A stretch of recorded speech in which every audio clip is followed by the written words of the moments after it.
Rumah angker dijadiin kos murah, penghuni bersahabat sama hantu. Pernah nggak sih kamu berpikir kalau hantu bisa jadi teman? Gimana kalau rumah angker yang penuh misteri itu malah jadi tempat kos-kosan murah? Tapi yang paling gila adalah, penghuni kos malah jadi temenan sama hantu. Penasaran nggak? Yuk, simak cerita seru ini. Salam pembuka untuk channel. Halo, sobat. Kembali lagi di channel yang selalu penuh kejutan.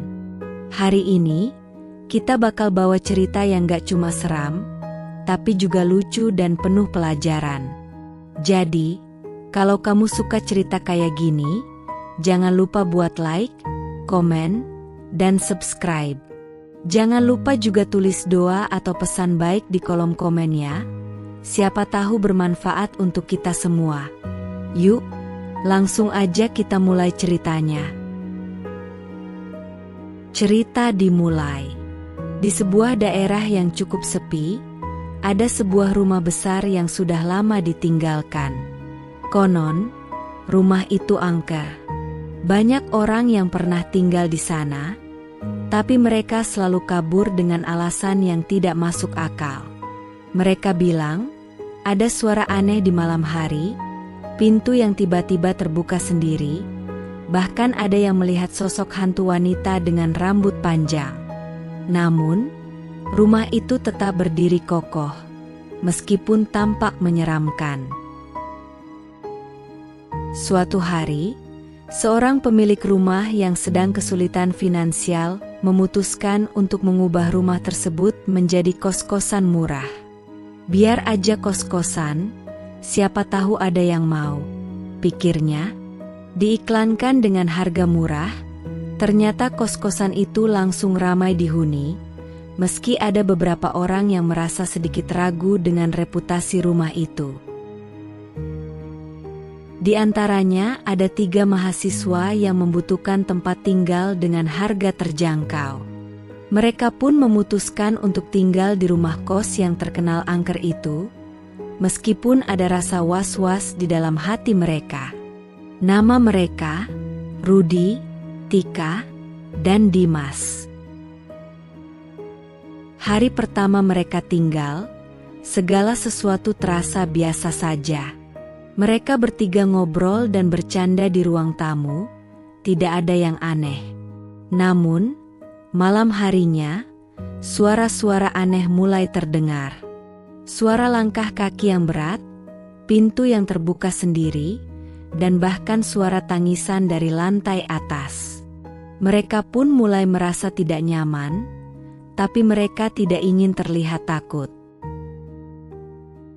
Suatu malam, Rudy, yang dikenal dengan sifatnya yang pemberani, memutuskan untuk menyelidiki suara-suara aneh itu. Dia memegang senter dan berjalan menuju lantai atas, tempat suara tangisan itu berasal. Begitu dia membuka pintu kamar yang konon katanya paling angker, dia terkejut. Di dalam kamar itu, duduk seorang wanita dengan rambut panjang, mengenakan gaun putih. Tanpa berkata apa-apa, wanita itu hanya menatapnya dengan mata kosong. Gak bisa jadi, pikir Rudy. Apakah itu hantu? Namun, hantu itu tidak terlihat menakutkan. Bahkan, dia terlihat kesepian. Rudy pun memberanikan diri dan mulai berbicara. Kamu siapa?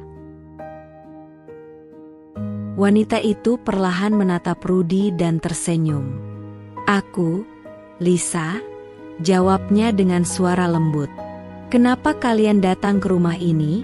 Tanyanya, seolah-olah dia benar-benar ingin tahu. Rudy pun bingung, namun dia mulai merasa ada yang aneh dengan suasana itu. Aku tinggal di sini sama teman-temanku, dan kami hanya ingin mencari tempat kos yang murah, jawabnya. Dari situlah, hubungan yang tidak biasa dimulai. Rudy, Tika, dan Dimas mulai mengenal Lisa lebih dekat. Mereka menyadari bahwa meskipun Lisa adalah hantu, dia tidak berbahaya sama sekali. Bahkan, mereka mulai menghabiskan waktu bersama, bercanda, dan berbagi cerita. Mereka mulai menganggap Lisa sebagai teman, bahkan romance yang sedikit absurd. Hari demi hari, kehidupan mereka di rumah kos tersebut semakin unik. Mereka makan malam bersama, kadang Lisa membantu memasak. Meskipun itu agak aneh karena dia tak makan. Bahkan, saat ada ujian, Lisa ikut duduk di ruang belajar bersama mereka, meski tentu saja dia tidak bisa menulis atau membaca. Namun, meskipun hubungan mereka semakin akrab, ada konflik yang muncul. Tidak semua penghuni kos lainnya bisa menerima kenyataan bahwa mereka tinggal dengan hantu. Beberapa dari mereka mulai merasa terganggu dan takut. Mereka menuntut kepada pemilik rumah untuk menyingkirkan Lisa, bahkan ada yang mencoba mengusirnya dengan cara-cara yang tidak masuk akal, seperti membakar dupa atau menutup semua pintu kamar dengan kain putih. Rudy, Tika, dan Dimas pun terjebak di tengah konflik ini. Mereka tidak tahu harus memilih pihak mana. Di satu sisi, mereka merasa nyaman dengan keberadaan Lisa, tetapi di sisi lain, mereka juga ingin hidup damai tanpa gangguan dari penghuni kos lainnya.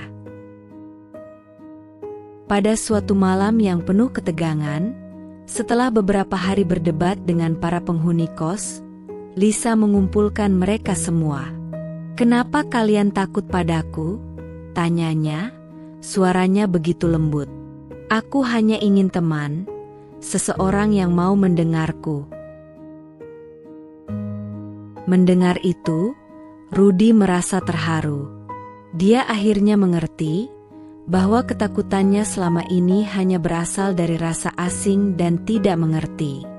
Lisa bukan hantu yang jahat, dia hanya seorang wanita yang terjebak di dunia lain karena sebuah kejadian tragis di masa lalu. Dengan penuh pengertian, Rudy, Tika, dan Dimas akhirnya memutuskan untuk berbicara kepada penghuni kos lainnya. Mereka menjelaskan bahwa Lisa bukanlah ancaman, dan bahwa mereka bisa hidup berdampingan dengan hantu tanpa harus merasa takut.